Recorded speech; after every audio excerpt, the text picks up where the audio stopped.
करेंगे। आपको बता दें कि शीतलहर की चपेट में इस वक्त पूरा उत्तर भारत है।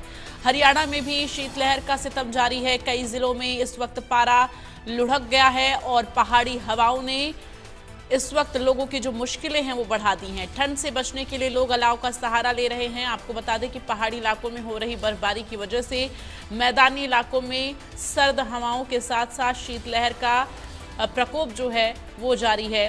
ऐसे में लोगों को दिक्कतों का सामना करना पड़ रहा। सुबह के वक्त में शीतलहर के साथ साथ कड़ाके की ठंड जो है और हाथ पैर जमा देने वाली जो बर्फीली हवा है, ठंडी हवा है, वो चल रही है, जिसकी वजह से लोगों को काफ़ी दिक्कतों का सामना करना पड़ रहा है। वहीं लोग ठंड से बचने के लिए अलाव का सहारा ले रहे हैं, गर्म कपड़े पहन रहे हैं। इसके साथ ही अगर हम बात करें तो लोग जो मॉर्निंग वॉक पर निकलते थे वो अब कम दिख रहे हैं। इसके साथ ही बहुत से ऐसे लोग हैं जो मॉर्निंग वॉक पर नहीं निकल रहे हैं और कुछ लोगों ने अपने समय में बदलाव कर दिया है। जो मॉर्निंग वॉक पर लोग निकलते थे, जो लोग पहले 6 बजे मॉर्निंग वॉक के लिए निकलते थे, वो अब 7 बजे निकल रहे हैं, 7:30 बजे के करीब मॉर्निंग वॉक करने निकल रहे हैं। चूंकि इस वक्त कड़ाके की ठंड जो है अब लोगों को महसूस होने लगी है। और आपको बता दें कि पहाड़ी इलाकों में इस वक्त बर्फबारी हो रही है। उत्तराखंड, हिमाचल प्रदेश और अगर हम लेह लद्दाख की बात करें तो इन तमाम पहाड़ी क्षेत्रों में इस वक्त जमकर बर्फबारी हो रही है। और ऐसे में तमाम जो पर्यटक है वहां का रुख कर रहे हैं, लेकिन मैदानी क्षेत्रों में इस वक्त कड़ाके की ठंड शुरू हो गई है। वहीं दूसरी तरफ अगर हम बात करें तो अब जो शीतलहर है, जो कोहरा है, उससे जो किसान हैं वो इसलिए खुश हैं क्योंकि उनकी गेहूं की फसल के लिए ये वरदान माना जाता है।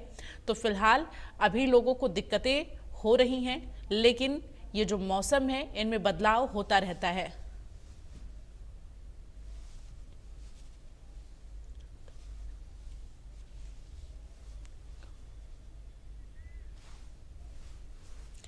और ज्यादा जानकारी के लिए रुख करेंगे जींद से। संवाददाता इस वक्त रोहतास भोला हमारे साथ लाइव जुड़ गए हैं। रोहतास, अभी क्या जानकारी, जींद में किस तरह से कड़ाके की ठंड हो रही है? आपके पीछे तस्वीरों में कोहरा भी नजर आ रहा है, क्या विजिबिलिटी है इस वक्त?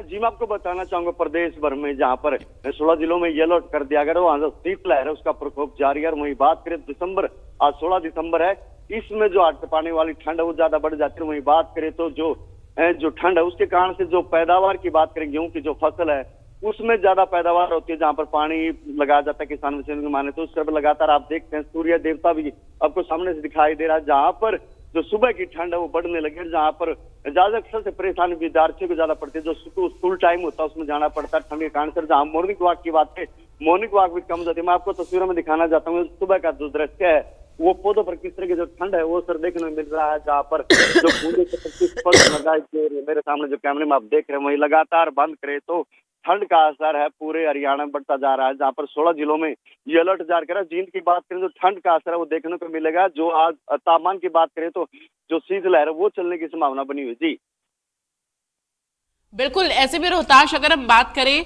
तो मौसम विभाग का क्या कहना है? आगामी दिनों को लेकर, मौसम को लेकर क्या जानकारी मौसम विभाग की तरफ से दी जा रही है? मैं आपको बताना चाहूंगा, मौसम विभाग की बात माने तो जो ठंड है वो ठंड लगातार बढ़ती दिखाई। मौसम विभाग का कहना है कि अब काफी दिनों के बाद ठंड बढ़ेगी। दिसंबर का महीना पहले जो गर्म दिन थे, इसके बाद में जो 16 दिसंबर आई है, इससे जो ठंड है वो ज्यादा बढ़ेगी। जहाँ पर मौसम विभाग का कहना है कि जो ठंड से बचने के लिए जो बच्चे उनको जो बच्चे उनको ठंड से जो गर्म कपड़े वो पहना कर स्कूल में भेज रहे। वही बात करें तो जो मौसम के ना कहना जो खेतों में जो गेहूं की पैदावार जो स्पष्ट दिखाई देगी, उससे कहना है कि जो गेहूं की बिजाई है उसको वो पानी दे और उसमें बाद में जो की जो फसलें, जो सब्जियों की फसलें, उसमें ज्यादा ठंड का ज्यादा असर देखने को मिलेगा। जो तस्वीरें मैं आपको दिखाना चाह रहा हूँ, जहाँ फूलों खेती में जहाँ पर ठंड लगातार दिखाई दे रही है, जहाँ पर ये टपकती ओस सामने दिखाई दे रही है, जहाँ पर सूर्य देवता के भी आप दर्शन कर सकते हैं, जो धुंध है वो ज्यादा बढ़ने दिखाई दे रही है। जी बिल्कुल, ऐसे में रोहताश अगर हम बात करें तो जींद में इस वक्त प्रशासन की तरफ से क्या तैयारियां हैं?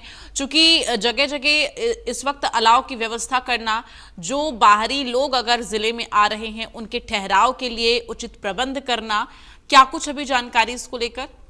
जी मैं आपको बताना चाहूंगा, जो शीतलहर 16 दिसंबर है, अब जो ठंड है वो पड़ने वाली से प्रशासन भी अलर्ट में, जहाँ पर प्रशासन ने रैन बसेरों के लिए ठिकाना जो पक्का करा। जो शीतलहर उसके लिए अलाव का भी प्रबंध किया जाएगा। अभी देखने वाली बात होगी 16 तारीख के बाद में ठंड कितनी ज्यादा पड़ती है, हाड़ के पानी में ठंड बढ़ती है। वही बात करें तो सबसे ज्यादा फैसला जो गेहूं की गेहूं की जो फसल और सरसों की जो फसल उसको फायदा होगा, जिसका फुटाव वो ज्यादा होगा, जहाँ पर पानी लगाना पड़ा। जो कृषि विज्ञान की बात करें तो ठंड किस तरीके से आगे बढ़ पाती है। और जो सब्जियों की फसल की बात करें तो जिसमें गोभी और बंद गोभी जिसको भी फायदा होने पाला। जी ऐसे में अभी जो मौसम बना हुआ है, इस मौसम में कौन कौन सी ऐसी फसलें होती हैं रोहताश जिनको ज्यादा फायदा होता है? और कोहरे से जो गेहूं की फसल है, सब्जी की फसल है, कौन सा ऐसा वक्त, चूंकि मिड दिसंबर चल रहा है, ऐसे में किस वक्त में ये जो मौसम है फसलों के लिए ज्यादा फायदेमंद साबित होता है? जी मैं आपको बताना चाहूंगा, जो गेहूं की बात करें और सरसों की बिजाई करें, ये नवंबर के आसपास जो बिजाई होगी तो गेहूं का जो फुटाव है वो 2-3 फुट बढ़ जाता है। और जिसमें जो ठंड है, ठंड की फसलें होती है, जिसमें सरसों है, सरसों की जो गोब है वो ज्यादा बढ़ पाती है। जिसमें गेहूं की बिजाई की बात करें उसमें साफ पानी दिए जाते हैं। जिसमें जो ठंड है इससे गेहूं का फुटाव और पैदावार ज्यादा। अगर जो सब्जियों की बात करें जिसमें मटर, गोभी और जो पालक और मेथी जो सब्जी आती है उसमें ज्यादा बढ़ावा होता है। जो मटर जो खेती लगाई है किसानों ने उसमें भी ज्यादा बेनिफिट हो पाता है। अगर ज्यादा ठंड और कोहरा पड़ता है जो इन फसलों पर भी नुकसान पड़ेगा। जी ताश, अगर हम बात करें, चूंकि देखिए ठंड ने पूरी तरह से अब दस्तक दे दी है, और अगर हम बात करें खेतों में किसान क्या उसी तरह से नजर आ रहे जैसे पहले नजर आ रहे थे, या फिर ठंड की वजह से वे किसान को दिक्कतें हो रही हैं, सुबह के वक्त में वो भी खेत में पहुंचने से कतरा रहे हैं? जी मैं आपको बताना चाहूंगा, जो गेहूं की जो फसल है उसमें जो किसान है वो पानी देता है, उसमें जो ठंड है उसमें अपने जो सर्दी कपड़े है उसको पहनकर चलता है। और जो बात करें लगातार जो ठंड है वो बढ़ने वाली है। जो किसान है उनको सबसे ज्यादा ठंड में दिक्कत करनी पड़ती है, जहां पर खेत में पानी लगाना पड़ता, खेत में कार्य करना पड़ता। जी चलिए, तमाम जानकारी के लिए रोहताश बहुत बहुत धन्यवाद आपका। तो कुल मिलाकर अभी जो इस वक्त मौसम है वो गेहूं की फसल के लिए और कुछ सब्जियां ऐसी हैं जिनकी फसल के लिए ये मौसम अच्छा माना जाता है, और इस मौसम में किसान जो है उन फसलों पर अपना काम जो है वो करते हैं। चूंकि इस वक्त गेहूं की जो बुआई है वो तो चल ही रही है, चूंकि ये मौसम गेहूं की फसल के लिए अच्छा माना जाता है, लेकिन सब्जियों की फसल के लिए भी ये मौसम बेहद अच्छा माना जाता है। फिलहाल आपको बता दें कि इस मौसम में लोगों को दिक्कतों का सामना करना पड़ रहा है, खासकर किसानों को। हालांकि किसानों को इस मौसम में जब वो काम करेंगे, अच्छी फसल होगी तो उन्हें इसका फायदा भी मिलेगा। और महेंद्रगढ़ से हमारे साथ संवाददाता सौरभ लाइव जुड़ गए हैं, उनका रुख करेंगे। सौरभ, इस वक्त महेंद्रगढ़ में क्या टेम्परेचर है, और साथ ही जरा ये भी जानकारी दे मौसम में जो बदलाव हुआ है उसको लेकर मौसम विभाग की तरफ से महेंद्रगढ़ के लिए क्या जानकारी? देखिए, मैं बताना चाहता हूं कि उत्तर पर्वतीय क्षेत्रों में जो बर्फबारी लगातार असर देखने को मिल रहा है। जो न्यूनतम तापमान है वो 2.2 डिग्री सेल्सियस दर्ज किया जा रहा है, और ये लगातार तापमान में गिरावट दर्ज की जा रही है। और एक बार मौसम विभाग फिर से ये येलो अलर्ट जारी महेंद्रगढ़ जिले में कर चुका है। मौसम विभाग का कहना है कि फिर से एक बार शीतलहर चलेगी और पाला जमने की आशंकाएं लगातार बनी हुई। बिल्कुल, अगर हम बात करें महेंद्रगढ़ में तो इस वक्त अगर हम विजिबिलिटी की बात करें, क्या कोहरा भी अभी बहुत ज्यादा देखने को मिल रहा है? क्या विजिबिलिटी है महेंद्रगढ़ में?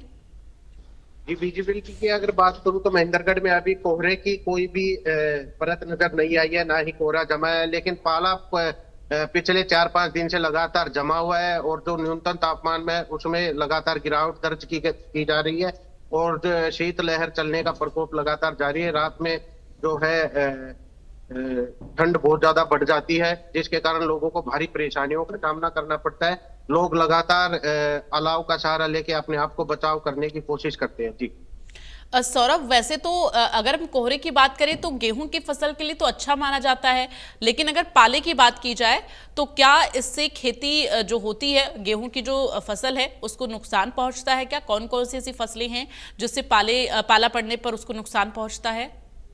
देखिए, महेंद्रगढ़ जिले में मुख्य रूप से गेहूं और सरसों की जो खेती की जाती है, जिसमें अगर कोहरा पड़ता है तो गेहूं की फसल अच्छी होती है और सरसों की फसल भी अच्छी होती है, और हल्की सी बारिश हो जाती है तो उस पे 4 चांद लग जाते हैं। लेकिन अब जो पाला जम रहा है और लगातार अगर ये पाला 10 दिन और जमा तो फसलों को नुकसान होने की पूरी संभावनाएं बन जाती है। बिल्कुल, फिलहाल ये बताइए सौरभ, अभी महेंद्रगढ़ में प्रशासन की तरफ से क्या तैयारियां की गई है? चूंकि अब कड़ाके की जो ठंड है वो पूरी तरह से दस्तक दे चुकी है, तो वहां पर प्रशासन की तरफ से क्या कुछ उचित प्रबंध किए गए हैं? अलाव की व्यवस्था, रैन बसेरों को लेकर क्या जानकारी? जी देखिए, जो प्रशासन की तरफ से पूरी कार्रवाई लगातार की जा रही है। प्रशासन लगातार जो है लोगों को जागरूक कर रहा है, और जो रैन बसेरे उनको पूरी तरह से खोल दिया गया है। जो भी रात में यात्री को अगर रात में रुकने की जगह नहीं मिलती है तो उनको लगातार रैन बसेरों में जगह दी जाती है। प्रशासन लोगों को जागरूक भी कर रहा है कि लगातार अपने आप को ठंड से बचाएं। जी चलिए, तमाम जानकारी के लिए धन्यवाद आपका। तो फिलहाल आपको बता दें कि कुछ जिलों में कोहरा पड़ रहा है, कुछ जिलों में कोहरा नहीं पड़ रहा है, लेकिन जो पाला है वो फसलों को नुकसान पहुंचाता है। क्योंकि पाले की वजह से फसल जो है वो बर्बाद हो जाती है। फिलहाल अभी कोहरे का ज़्यादा प्रकोप नहीं है, जो पाला है वो तमाम जिलों में इस वक्त पड़ रहा है, जिसकी वजह से थोड़ी सी सिकन किसानों को है कि उनकी फसल को नुकसान ना पहुंच जाए। आपको बता दें कि इस वक्त लगातार अब जो कड़ाके की ठंड है वो पड़नी शुरू हो गई है। टेम्परेचर बिल्कुल डाउन होता जा रहा है और लोग ठंड से बचने के लिए अलाव का सहारा लेते नजर आ रहे हैं।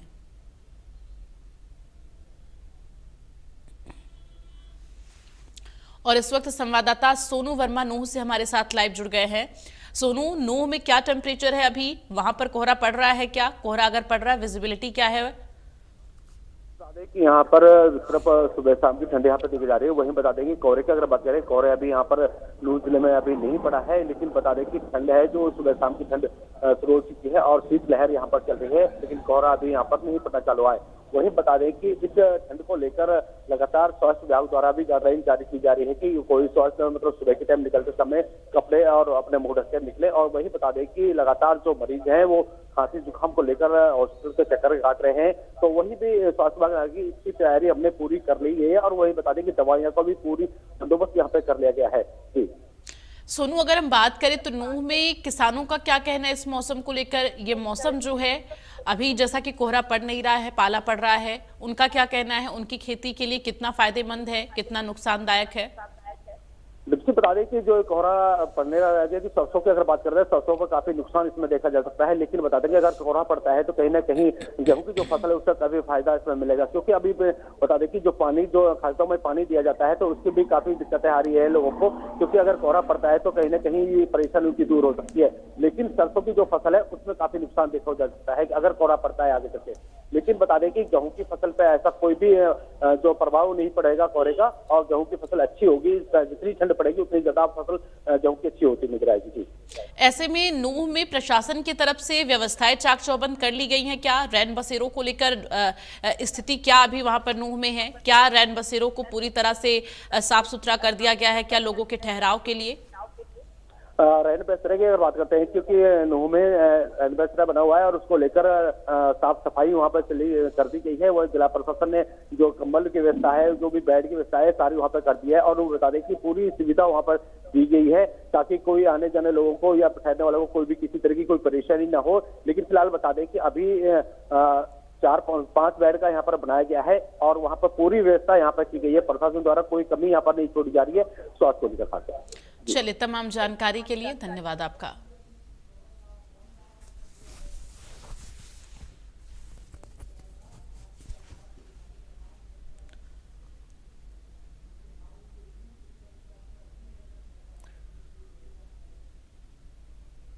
तो मौसम में तब्दीलियां होने के बाद से अब कई जिलों का पारा जो है वो लुढ़का है। पहाड़ी हवाओं ने लोगों की मुश्किलें बढ़ा दी हैं। इसके साथ ही हर ज़िले में अलग आपको बता दें कि इस वक्त टेम्परेचर बना हुआ है। ऐसे में कुछ जगहों पर शीतलहर है तो कुछ जगहों पर पाले का प्रकोप है।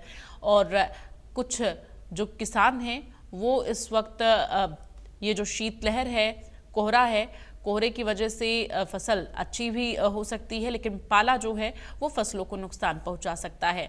फिलहाल आपको बता दें कि इस वक्त ठंड से बचाव के लिए लोग अलाव का सहारा ले रहे हैं और गर्म कपड़े पहन रहे हैं। बहुत ज़रूरी हो रहा है सुबह के वक्त तो ही घर से बाहर निकल रहे हैं, क्योंकि इस वक्त सुबह के वक्त में कड़ाके की ठंड पड़ रही है।